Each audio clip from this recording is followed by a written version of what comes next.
เอ้ากับทักทายสบายดีพบพ่อเบาเล่าว่าแซ่บของเก่าพี่น้องปองไปมื้อนี้มาพบมาพ้อพี่น้องคือเก่ามีเมนูมาฝากพี่ฝากน้องอาหารอีสานบ้านเฮาอาหารลาวๆเฮาคือเก่าตำบักหุ่งพี่น้องนี่เอียนไปใส่เบ็ดเมื่อวานนี่ได้เอียนตัวหนึงนี่ก็หอยปังหอยเชอรี่บ่หอยโข่งได้ได้มักไส่สองหน่วยมักกะทินน้อยๆกระปอกกระแป๊กโอ้ขาดบ่ได้พี่น้องมื้อนี้ขาดบ่ได้นั่นก็คือพี่น้อง10ล้อ ตำหุ่งแก้มกระปูมาก็กันเก่าเด้อทุกคู่ทุกคนข้าวเหนียวฮ้อนติดติ๊บเลยเต็มติ๊บมาแซ่บๆนำกันเท่าลายใหญ่ห้างพี่น้องปองไปคำแรกแห้งหมานเด้อฝากพี่ฝากน้องกดไลค์กดแชร์กดติดตามเบาลาวเด้อทุกคู่ทุกคนมาแซ่บๆนำกันคำใหญ่ๆตุ้ยๆจากบ้านก่อนคำแรกแห้งหมานฝากพี่ฝากน้องส่งจิตส่งใจถึงพี่น้องชาวลาวอยู่อเมริกาเด้ออ่ะ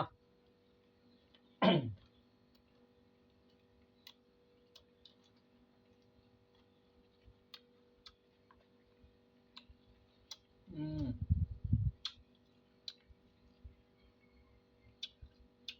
ไตเอียน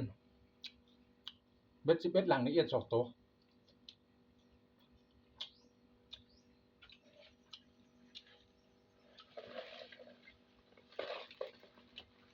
โอ้โอ้เบิ่งฮะเนี่ยไปเบิ่งแล้วเบิ่งฮะโอ้เนี่ยพี่น้องเนี่ยอืมอืมอืม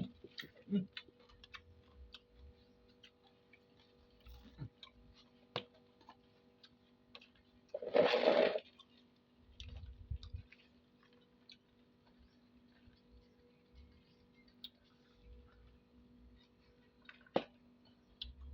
โอ้ทุกคนไปแล้วพี่น้องเอ้ย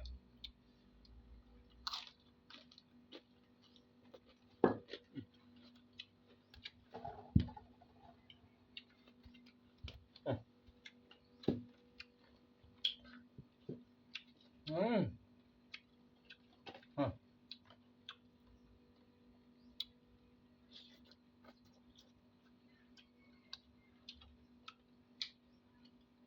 เอ๊ะ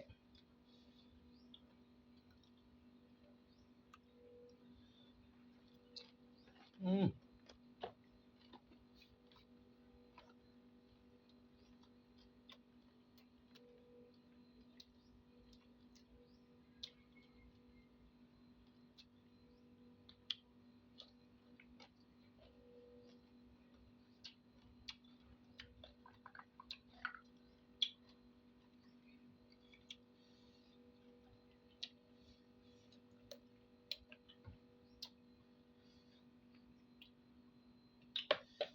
โอ้ยก็หน่วยบักใหญ่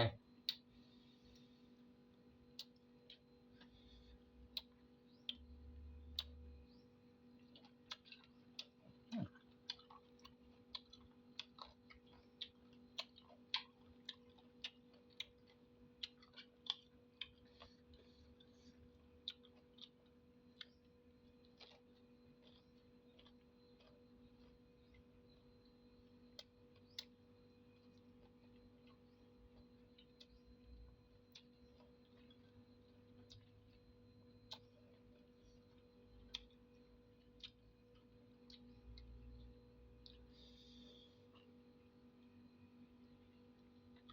เอ๊ะเอ๊ะเอ๊ะ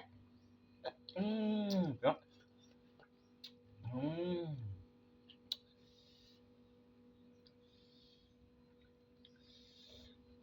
กัดลิ้นพี่น้องเอ้ยครบลิ้น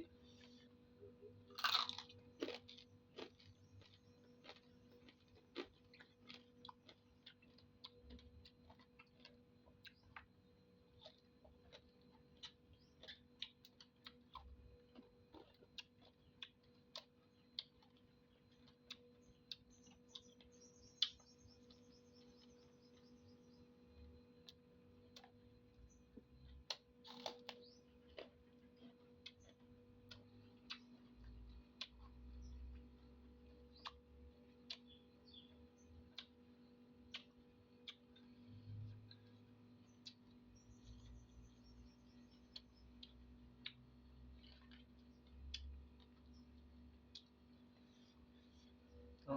โอ้โหเอาพี่น้องโอ้อ๋อ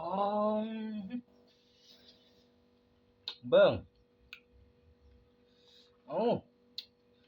เบิ่งฮะเบิ่งพี่น้องมากัดลิ้นกัดซบเบิ่งอืมอืมอืม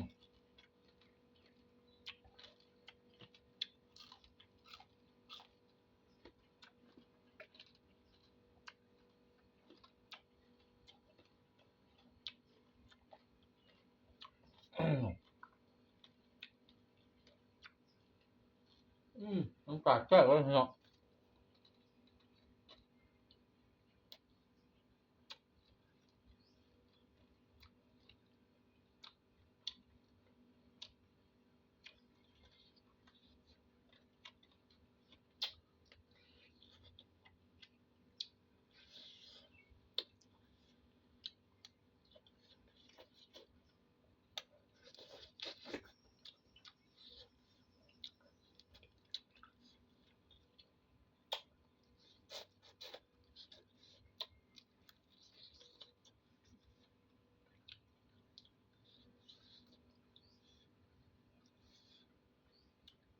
อ่า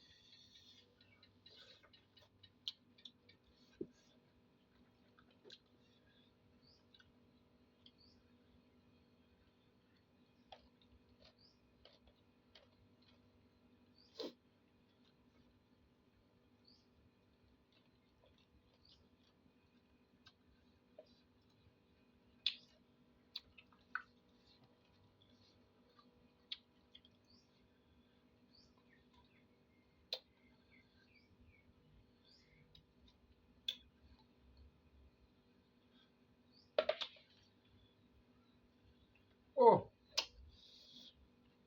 ปักลิ้นครบลิ้นสองตัว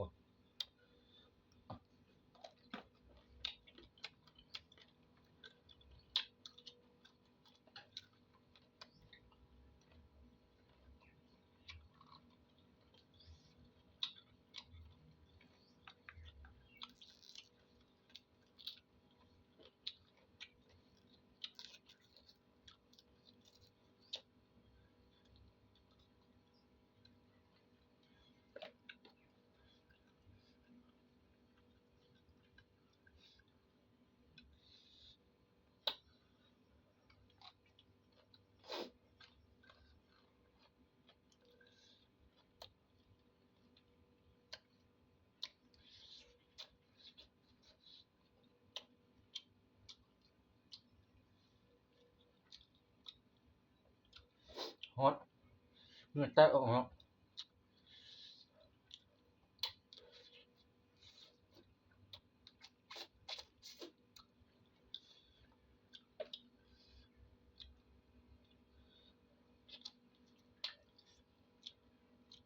เอียนนี่กินย่ำแต่กระแซ่บพี่น้อง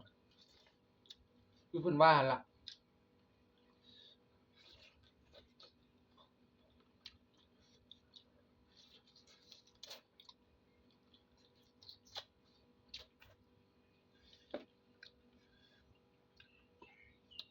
ทางโบราณเพิ่นก็บ่ว่าเนาะพี่น้องยอดซีนอยู่น้ำปลายอดซีนอยู่น้ำหมาพุ่นเนาะยอดปลาอยู่น้ำเอียนกินย่ำแต่กระแซ่บ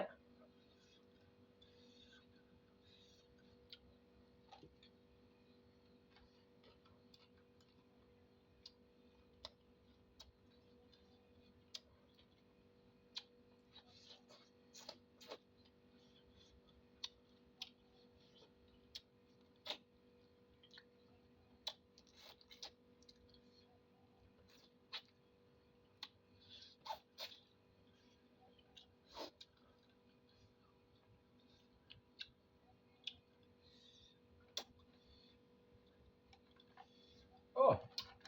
กัดซบแซ่บเลยพี่น้องแซ่บเลย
อืมอืม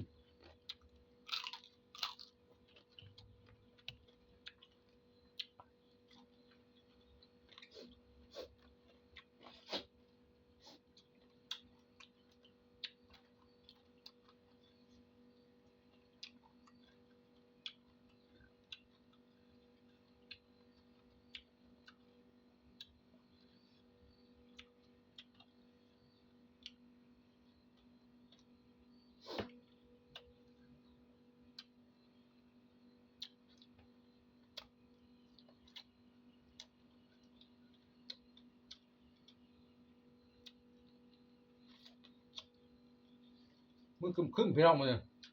ครึมฝน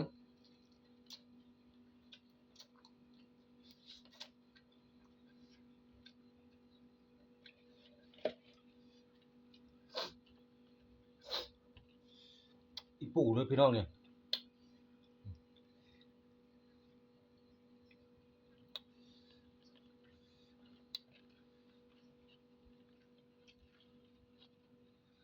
ก็เลยบ่อยากกินหุ้งไปเลย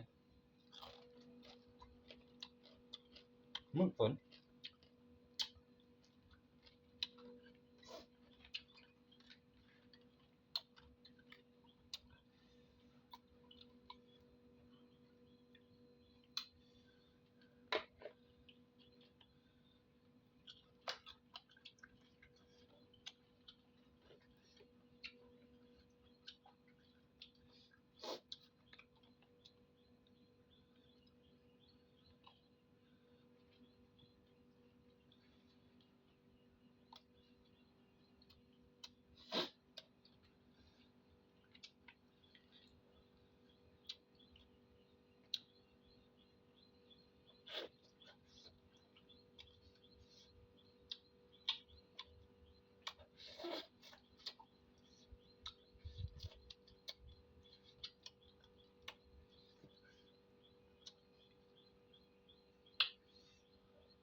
โอ้ยต้มตุ่นหลายจ้อยหอย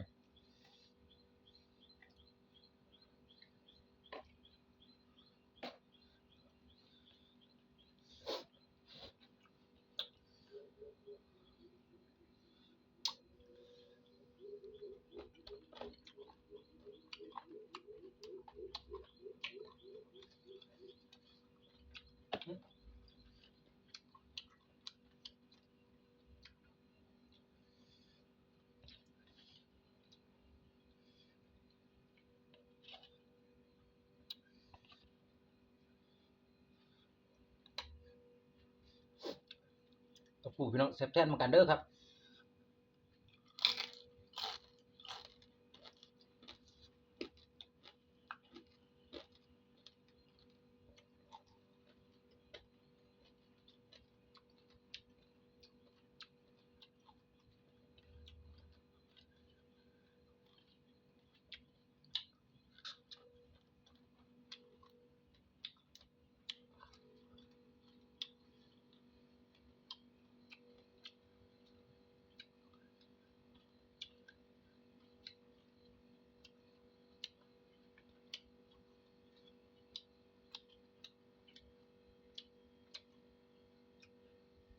เอ้าคลิปนี้ฝากพี่พ้องน้องเพียงส่ำนี้เนาะครับสบายดีเด้อพ่อแม่พี่น้องป้องปายพังลาวพังไทยหรือว่าอยู่ต่างประเทศก็ตามฝากกดไลค์กดแชร์กดติดตามบ่าวลาวเลยเด้อเพื่อเป็นกำลังใจให้บ่าวลาวอีกต่อไปสบายดีสวัสดีครับทุกผู้ทุกคนบ๊ายบาย